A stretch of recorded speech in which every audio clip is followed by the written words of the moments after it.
Hi everyone, my name is BF Skinner, and these are just some of the images of me in my life and my workings. In the middle is the Skinner box I developed, which we will greatly cover in this presentation. I just wanted to thank you all for attending this presentation, and I hope you all enjoy and get something out of it.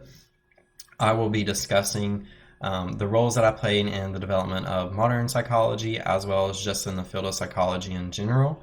And then I'd also like to share some of my views on some other psychologists that were influential in my workings and some of the psychologists that I greatly disagreed with. In terms of my early life, I was born on March 20th, 1904 in a small railroad town in Pennsylvania. My family would call me Fred. My first name is Burris Frederick Skinner. So this was something that was just short, straight to the point, and I knew if they were saying, Fred, you need to get back in the house, they were probably talking to me. So that was something that was just a nickname that they had for me. I grew up in a small rural town, and that was something that was very instrumental in my life because it was something that I really enjoyed and I loved. I loved going out in the forest and gathering berries, among other things. And this really allowed me to bond with my younger brother and just have a great family experience. I also love building and inventing things. I remember as a kid, I would always want to build a steamboat and just anything that I could get my hands on, and that was something that I continued into my adult life as well. Um, I would also like to talk on the burning and the fires of hell significance because this was something that influenced the works in my later life. So basically, my grandmother told me that if you lie, that is allows bad boys to go to hell. And then my father confirmed that and said that lying will allow you go to hell. And that traumatized me as a kid. It kept me up at night because I had dreams of me going to hell and just burning in hell and things like that. And that really influenced my workings in my adult life because instead of focusing on punishments, I really wanted to focus on what we can do as rewards to help increase a specific behavior. In terms of my education and background information, I received a BA in English Literature in 1926 from Hamilton College, and then after graduating, I wanted to become a writer. The reason why I attended Hamilton College was because when I was in middle school and high school, writing was something that I greatly loved, and especially literature. I was exposed to the works of Shakespeare, and that was something that really influenced me to want to become a writer and go to Hamilton College as well. When I graduated, I was working as a clerk in a bookstore, and this is where my whole life changed. And this was from the works of Pavlov and Watson. When I was exposed to their works, I was really influenced about what they were doing, and they really kind of wanted me to wanted me to pursue becoming a psychologist. Um, at this time, I was working on writing in the local newspaper, and I was also being mentored from Robert Frost, which you may know. And it was something that just wasn't working out in my life. I didn't have the passion that I once did for it, and it was a very dark time in my life as well. I then enrolled, because of the works of Pavlov and Watson, I enrolled at Harvard University to receive my PhD in psychology. After completion of my PhD, I was a faculty member at the University of Minnesota in 1936. In 1945, I then became the head of the psychology department there. And then after that, I returned to Harvard University in 1948, where I continued my career and my research. In terms of my psychological thoughts, the school of thought that I developed was radical behaviorism. This was just a step above what you think of behaviorism. So what radical behaviorism is it's the emphasis of the importance of reinforcement and its relationship to a behavior. And the environment is key here. Instead of internal events influencing a behavior, your environment is more likely to influence the behavior that you're expressing at that time. And then the environment can also shape the behavior, and that's basically the approach of radical behaviorism. And like I said before, I was influenced by the works of Watson and Pavlov. Some of the things that I do believe is that we have such thing as a mind, but that it is simply more productive to study observable behavior rather than internal mental events. And then the best way to understand behavior is to look at the causes of action and its consequences. And this really disagreed with the psychoanalytic theory presented by Sigmund Freud, as well as psychoanalysis, proponents of psychoanalysis.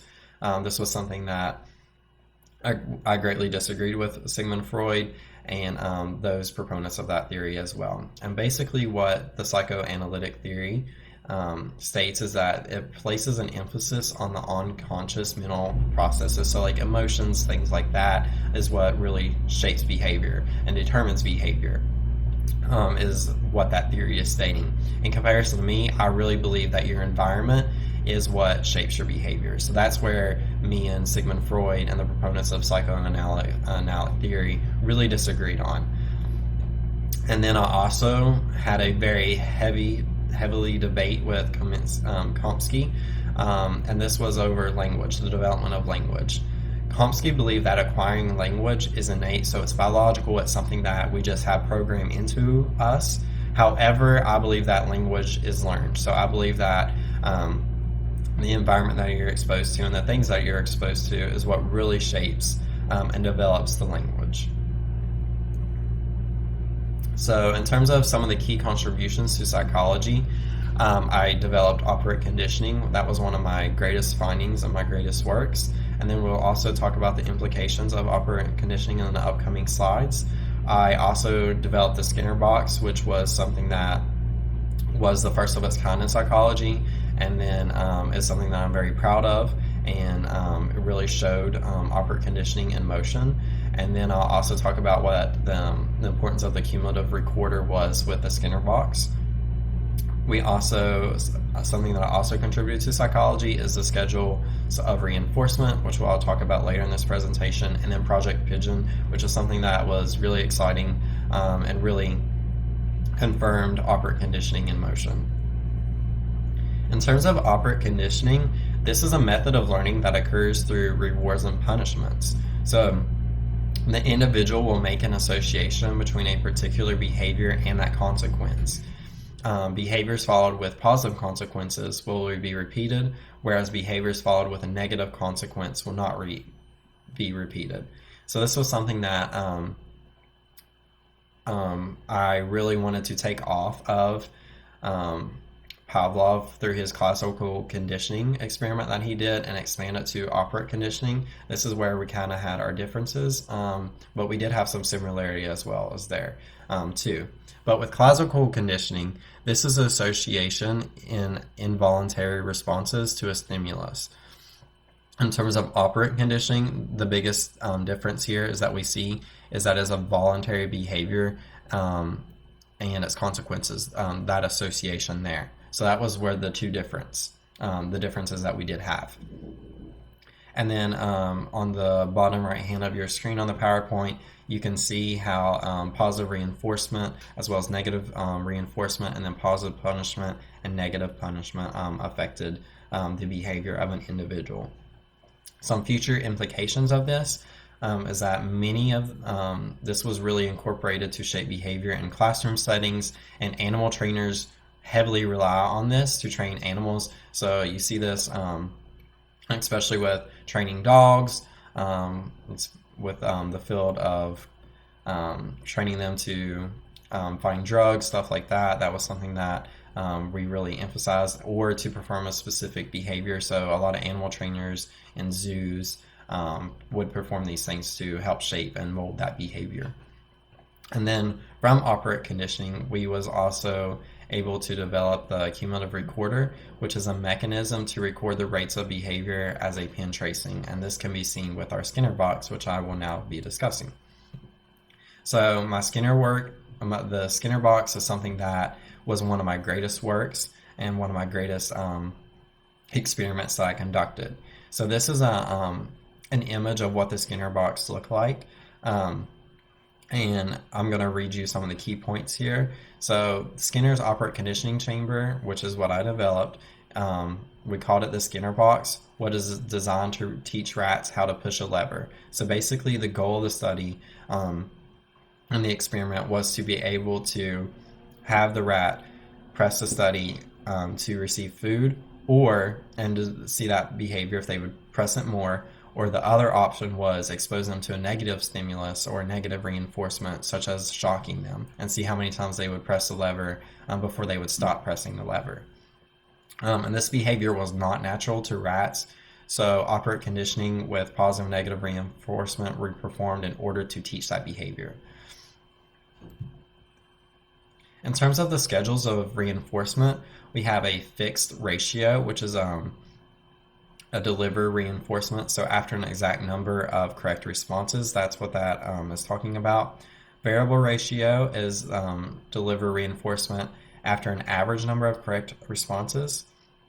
And this was some of the implications from the Skinner box. Fixed interval is deliver reinforcement for first correct response after exact amount of time has passed. And then variable interval is the deliver reinforcement for first correct response after average amount of time has passed. In terms of Project Pigeon, I became interested in helping with the war effort during World War II. I was also a faculty member at Minnesota at this time. And basically, this was a secret mission from the US government. And what my goal was to train pigeons to guide bombs, since no missile guidance system existed. And basically what the pigeons were they were placed in the nose cone of a missile, and they were trained to peck at the target that would direct the missile to its intended target. I was very proud of this work because this really showed operant conditioning in motion and the implications that operant conditioning can have. Unfortunately, another project was going on with the US government, and this caused our project to get canceled, but I was able to teach pigeons how to play ping pong. So that was something that was really cool and exciting, and really just display that operant conditioning. And it proved my research findings as well. In terms of this presentation, I really hope that you learned more about me and my life, and I hope you all enjoyed. With that being said, thank you for attending, and have a great night.